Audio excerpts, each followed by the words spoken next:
बारीमा मुला ए अंकलको के भयो? अझ के भयो भन्छस्? तैले के भन्न लाथिस भर्खर? के भन्न लाथे र?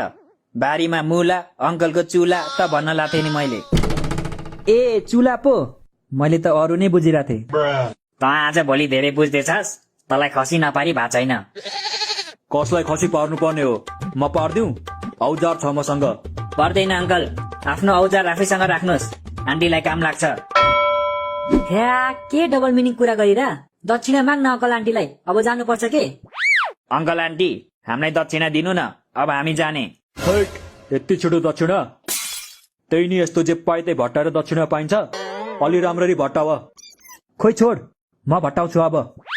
ए खोर्सानी पिरो, ए हाम्रो अङ्कल हिरो, ए अफिसको ड्युटी, ए हाम्रो आन्टी ब्युटी, ए बारीमा बोडी, ए कति राम्रो जोडी, ए मलाई आयो ज्वरो, ए अङ्कल कति गोरो, ए गाई बन्ने डोरी, ए आन्टी कति गोरी, ए रुखमाथि मैना। भयो बाबु भयो, यो भन्दा धेरै तारिफ नगर।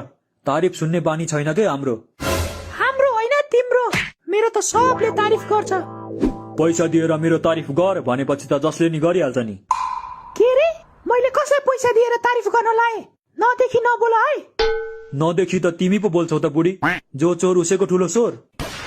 जो चोर उसैको ठुलो सोर भने झै हरि आफैले टिभीको रिमोट फुटाएर आफ्नो भाइलाई गाली गरिरहेको छ। ओइ साइको भैस कि क्या हो? यो के भन्दैछस् त? देखिनस् वाक्य बनाइरहेको छु। जो चोर उसैको ठुलो सोर, यो इम्पोर्टेन्ट क्वेसन हो। यसको वाक्य बनाऊ भनेर इक्जाममा आउन सक्छ के? त्यही भएर प्र्याक्टिस गरिरहेको छु। साइकोलाई त म यो वाक्य बनाउने ठाउँ हो।